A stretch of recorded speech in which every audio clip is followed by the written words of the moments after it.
No. Adam, Dot, it's not you. Adam, please come back. Night shiny.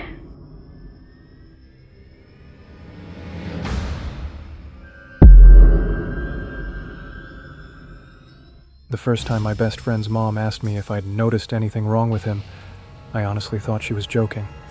I was standing in their kitchen, grabbing a soda before we headed out. She leaned against the counter, drying her hands, smile tight and nervous. "Has he seemed different lately?" she asked. "Different how?" I laughed it off. My friend, Adam, was the same guy I'd known since middle school. A little quiet, a little sarcastic, always tired from work. Nothing unusual. She didn't laugh with me. Instead, she swallowed hard. "Just pay attention," she said. "Tell me if you notice anything." I didn't think much of it. Parents worry, but on the drive home later that night, Adam was strangely silent. No music, no jokes, just staring straight ahead, gripping the wheel like he was afraid of something. When I asked if he was okay, he blinked slowly, as if waking up, and said, "Yeah, why?" He didn't remember being quiet. At the time, it didn't seem like a big deal, but it was. It was the first crack. A few days later, his mom texted me. "Has he said anything? Anything strange?" I hadn't even noticed the bizarre part yet, but the next night, Adam called me at 2 a.m. His voice was shaking. "Dude, how long were we hanging out today?" "Like 3 hours," I said. "Why?" There was a long silence on the line. "I only remember 15 minutes. I sat up in bed.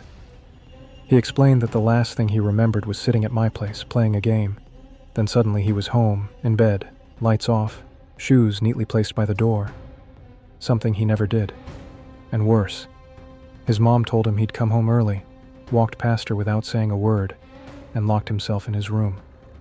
He swore he never did that. I didn't know what to say. He sounded terrified in a way I'd never heard from him. "Man," he whispered, "I think I'm losing time." 2 days later, I went to their house again. Something was off the moment I stepped inside. The air felt heavy, charged, like moments before a storm. Adam wasn't home from work yet. His mom was in the living room, wringing her hands. "Please tell me," she said. "Have you noticed anything wrong with him?" I hesitated. Last time she asked, she seemed nervous. Now she looked scared. Before I could answer, she said quietly, "He started standing in the hallway at night." I frowned. "What do you mean?" She looked at the floor. "I'll wake up to get water, and he's just standing there, back to me, not moving. I'll say his name, and he won't respond." My skin crawled. "And in the morning," she continued, "he doesn't remember any of it." I started to speak, but her phone buzzed. A message from Adam. "Almost home. Keep him there."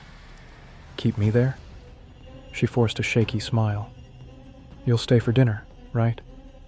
I nodded slowly, but something deep inside told me to leave. I should have listened to that instinct. Adam picked me up around 6 p.m. He looked normal, but too normal, like someone imitating him. He apologized for freaking me out at 2 a.m. He said he was just overworked. He said he barely remembered calling me at all. But the whole ride, his eyes kept flicking to the rearview mirror like he was checking for something.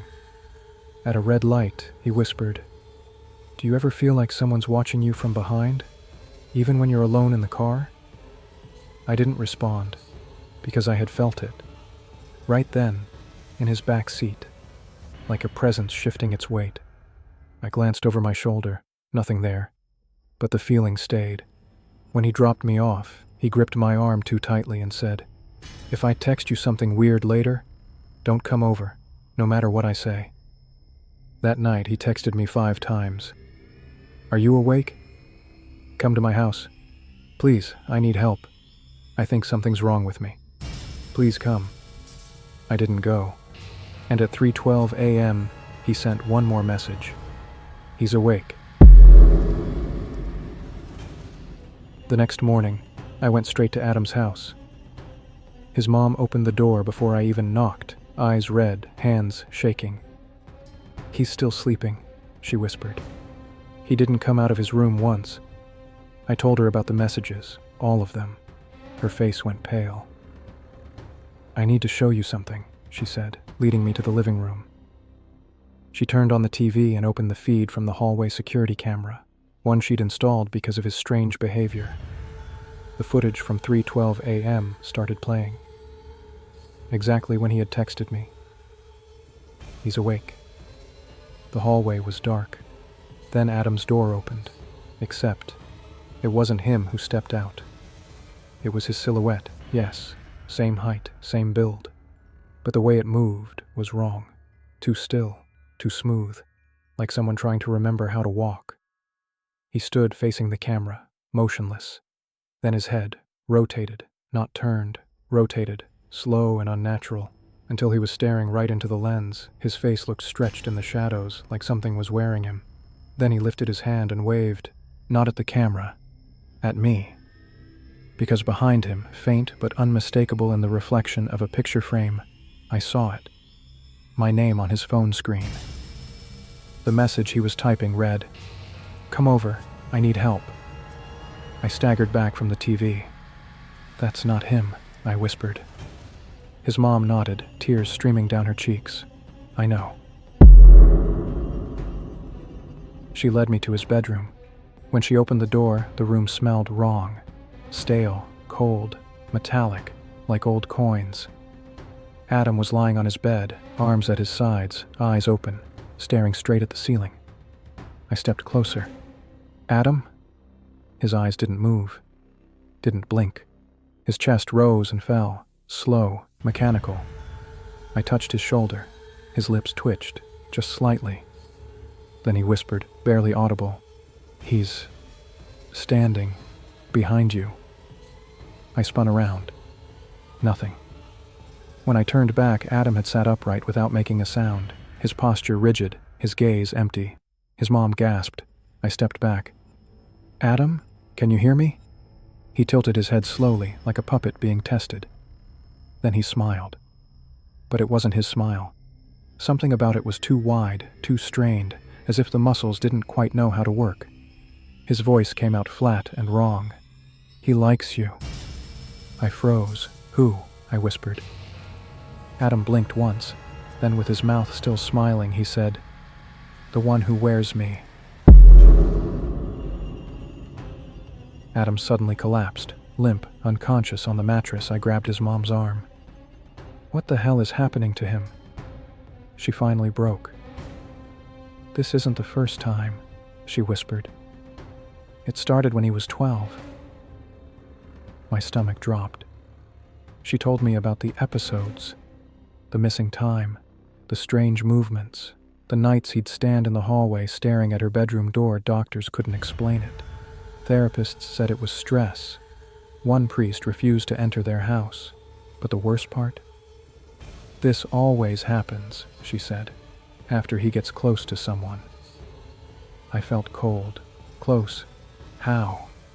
She looked me dead in the eyes. "It tries to copy them." I stepped back, shaking my head. No, that's... But then I remembered the waving at the camera, the messages, the presence in the car. It wasn't copying him. It was copying me now. She begged me to stay the night. She said it always escalated before it stopped. I didn't want to. Every instinct told me to run. But Adam was my friend. So I stayed. We set up in the living room, me, his mom, and a baseball bat she kept hidden behind the couch. Around 2:40 a.m., we heard the bedroom door creak. Then footsteps. Slow, deliberate, bare feet on the wooden hallway floor. They stopped just outside the living room. Then Adam's voice spoke. "Why aren't you coming to help me?" But it wasn't pleading. It was mocking, taunting. I whispered to his mom, "Don't move." The footsteps started again, moving toward the kitchen, dragging this time. Then silence. His mom gripped my arm. "Look." Her phone buzzed. A message from Adam. "Come to my room, alone." But we had just heard him walking toward the kitchen. My blood ran cold. Something stepped into the doorway. Adam, except no. He was smiling wide again. Too wide. Like the skin of his face was being pushed from the inside. His voice came out in a low, almost playful tone. "You've noticed something wrong with me, haven't you?" He took a step toward me. Then another. I raised the bat, shaking. He stopped inches away, tilting his head, grin frozen. Then he whispered, "He's learning you." His body collapsed to the floor. Out cold, just like before. Doctors found nothing wrong. Therapists had no answers. Adam eventually woke up, but he didn't remember the last 3 days. Not the messages, not the hallway, not the thing wearing his face. His mom and I agreed never to tell him, but last night I got a text. Unknown number.